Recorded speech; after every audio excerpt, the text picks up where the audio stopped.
Olá, meus amores, tudo bem com vocês? Espero que todos estejam bem. E nós vamos dar início à nossa videoaula dessa semana, capítulo 28, Por que a Terra treme, né?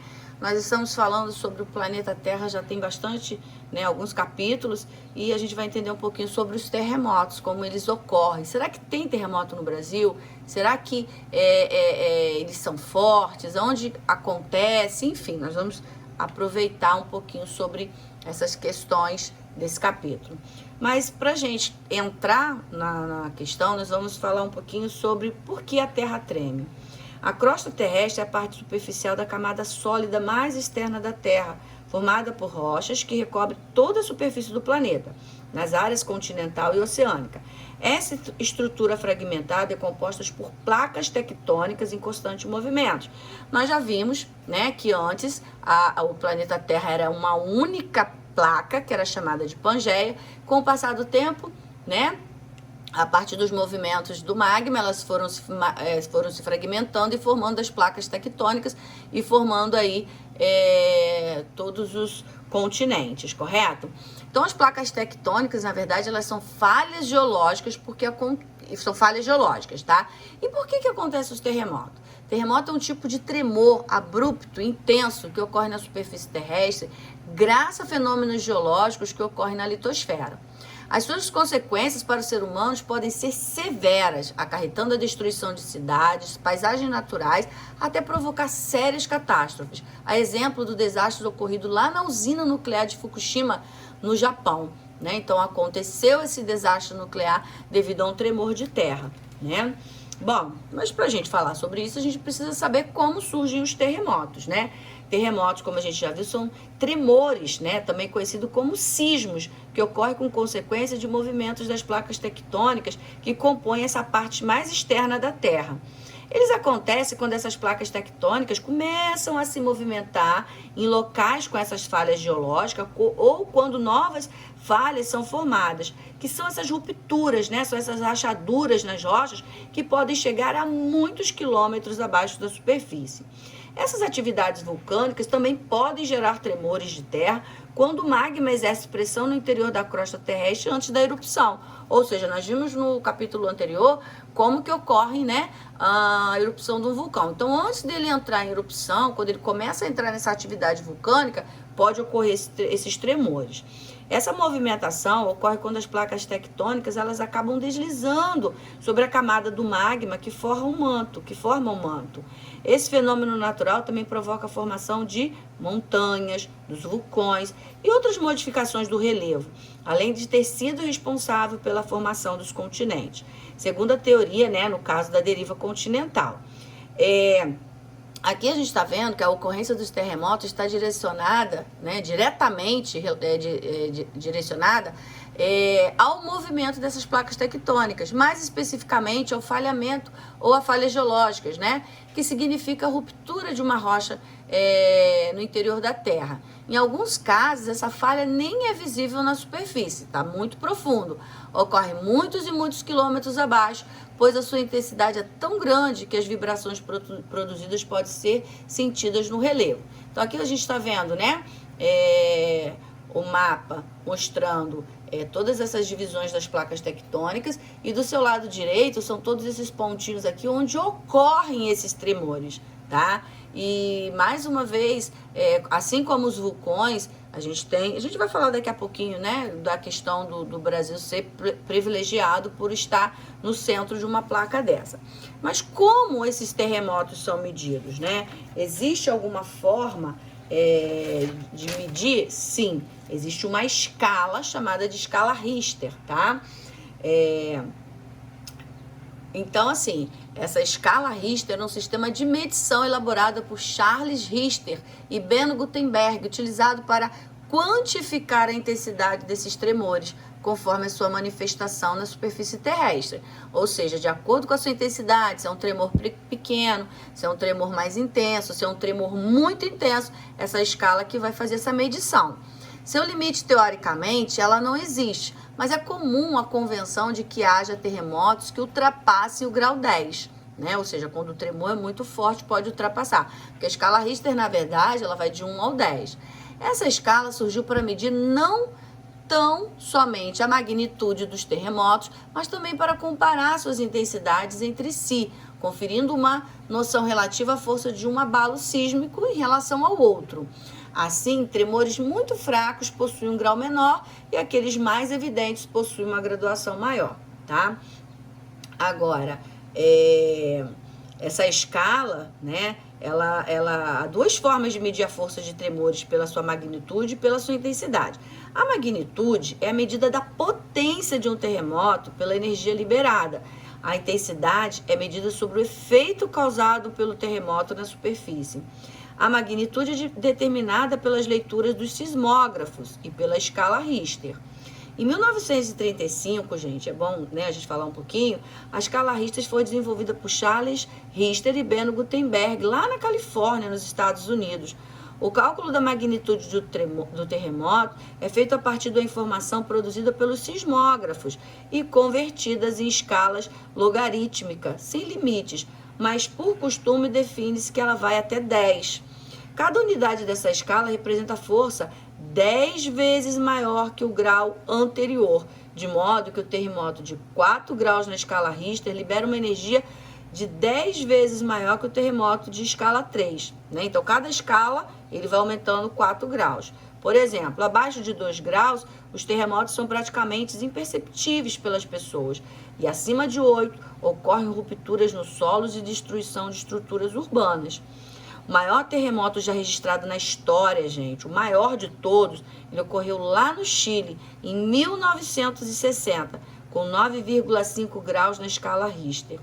Os tremores atingiram principalmente a cidade de Valdívia, no sul do país, e causaram a morte, olha que absurdo, cerca de 2.000 pessoas, além de deixarem 3.000 feridos e 2 milhões de desabrigados. A tensão provocou um tsunami que atingiu o Havaí, as Filipinas, fazendo mais vítimas. Então foi uma coisa assim muito forte, né? Foi o terremoto mais forte, porque na escala Richter, que a gente sabe que vai até 10, a princípio, lá no Chile foi 9,5, né? Então foi uma coisa bem complicada. Aqui a gente vai ver alguns tipos, né? Só para a gente entender um pouquinho, a medida da magnitude dos terremotos pela escala Richter, tá? Então aqui tá um pouquinho diferente que tá no livro, mas se entende basicamente o que tá lá também. Então a magnitude entre 2 e 4, o impacto semelhante à passagem de um veículo grande e pesado. Então dá aquele tremorzinho, é como se um veículo grande, um caminhão, um ônibus, passa daquele tremor. Então a magnitude de 2 a 4 é mais ou menos parecido com essa sensação. Já a magnitude entre 4 e 6, tá? Quebra vidros, provoca rachaduras nas paredes e desloca móveis.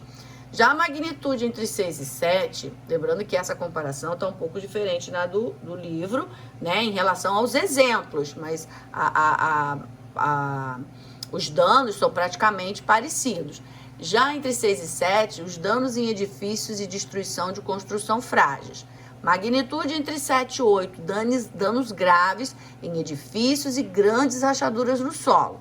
Magnitude entre 8 e 9, destruição de pontes, viadutos e quase todas as construções. Magnitude maior que 9, destruição total, com ondulações visíveis. Aí, que eu já falei, o terremoto maior que aconteceu foi em 1960, né? Lá no Chile, provocando a morte de muitas pessoas, muitos feridos. E nessa ocasião houve um ponto de ruptura nas placas tectônicas de cerca de 1.000 quilômetros de extensão. Olha bem, para que acontecesse essa ruptura, essa rachadura, né? Foi uma coisa um abalo muito grande. Com uma quantidade de energia liberada tão grande que a usina de Itaipu levaria 4 anos para produzir um valor correspondente. Então aqui a gente está vendo, né, essa imagem, efeito do terremoto no Chile, na cidade de Valdívia, lá em 1960. Infelizmente tiveram muitas mortes, né, e foi uma situação muito complicada, muito difícil, porque muitas pessoas acabaram morrendo, né. Agora, existem terremotos no Brasil? Essa é a questão, né? Mesmo estando no centro da placa sul-americana, ocorrem terremotos no Brasil. Aproximadamente 90 tremores são registrados pelos sismógrafos, né? Por esses aparelhos, todos os anos. No entanto, os tremores de grande magnitude, né, não são comuns, porque o país se encontra no centro da placa, longe das regiões de limite das placas tectônicas, né? Graças a Deus a gente tem uma localização, né, que acaba nos privilegiando por não ficarmos próximos a essas fendas, a essas rachaduras das placas tectônicas. Então, mas já teve sim, né, ocorreram já assim tremores, pode acontecer, né? Então, ó, 90 tremores são registrados pelos sismógrafos, né? O que são os sismógrafos? É um aparelho que vai detectar e registrar os movimentos na crosta terrestre, principalmente os gerados pelos movimentos da placa tectônica. Então, já aconteceu sim alguns tipos de tremores, né? Nos quais aconteceram uma série de problemas, alguns tremores, como vocês estão vendo aqui, ó, ocasionam apenas rachaduras, outros já ocasionaram, sim, destruição de algumas casas, né, porque foi um abalo maior, captado pelos sismógrafos, e até mesmo em algumas estradas foram danificadas, tá? Só para a gente entender um pouquinho ainda sobre as escalas, no ano de 1970, uma nova escala chamada escala de magnitude de momento foi desenvolvida por Thomas, substituindo a escala Richter, né? E Hiro Kanamori também, né? Thomas e Hiro Kanamori. Atualmente a magnitude dos tremores é medida por esse novo parâmetro, que é calculada por fórmulas diferentes, mas tem aproximadamente os mesmos valores de magnitude definidos pela escala Richter, tá? No entanto, essa escala é pouco conhecida pelo público, sendo a escala Richter a mais adotada para fins didáticos. Existem outra, uma mais moderna, vamos dizer assim, mas a escala Richter continua sendo a mais utilizada. Para medir a intensidade de um terremoto, estimar os efeitos que ela causa na superfície terrestre, sobre as pessoas, as construções, utiliza-se a escala Mercalli modificada. Essa medida foi criada pelo vulcanólogo Giuseppe Mercalli, e lá em 1902 e adaptada em 1931. A escala tem 12 graus e cada grau corresponde a um conjunto de efeitos que são observados na ocorrência de um terremoto, né? Seus valores podem estar associados à magnitude do tremor medida pela escala Richter. Então, assim, a escala Mercalli também, né, foi produzida, mas lembrando ai, desculpa aqui, gente. Mas lembrando também tem uma associação muito grande com a escala Richter, né? Bom, gente, só pra gente entender um pouquinho melhor, né, sobre esse capítulo, graças a Deus, a gente é privilegiado, sim, né? E os terremotos, eles destacam entre os maiores fenômenos naturais que ocorrem no planeta. Eles não só transformam o relevo e formam essas falhas nas crostas, mas também provocam danos às sociedades e ao próprio meio ambiente. Ao longo da história, terremotos já levaram à morte de milhões de pessoas no mundo todo, além de destruir cidades inteiras. Dependendo da magnitude e da intensidade, os sismos podem destruir edificações, rachar estrada, derrubar pontes e viadutos e causar incêndios por rompimentos de gasodutos e vazamentos de gás, além de mortes e ferimentos devido aos desmoronamentos ocorridos, diversos transtornos em relação ao deslocamento das pessoas, disponibilizando a água potável e energia elétrica e acesso a hospitais, transporte de alimentos e outros produtos de necessidade básica. Somando a isso, o acúmulo de escombros aumenta as chances de transmissão de doenças relacionadas à água e ao acúmulo de lixo. A incidência de doenças infecciosas pode aumentar os locais com aglomeração de pessoas, como abrigo após os terremotos. Isso é muito comum lá fora, né? Nos outros países. Mesmo que o Brasil não aconteçam terremotos de grande magnitude, precisamos estar preparados tanto em relação à tecnologia, como em relação ao conhecimento e à capacidade de agir positivamente diante de catástrofes naturais. É muito importante investir na área de pesquisa para o monitoramento e a detecção prévia de terremotos.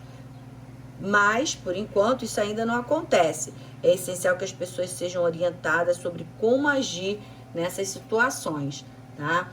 Aí vem assim, o que a gente pode fazer quando ocorrer um terremoto? A gente já sabe que não é tão comum aqui no Brasil, mas o que a gente pode fazer, né? No Brasil não recebemos instruções sobre agir em caso de terremoto justamente por quase não termos, né, esses tremores. Mas nós deveríamos ser orientados, nós deveríamos ser orientados mesmo para que quando ocorresse esses tipos de tremores aqui, né?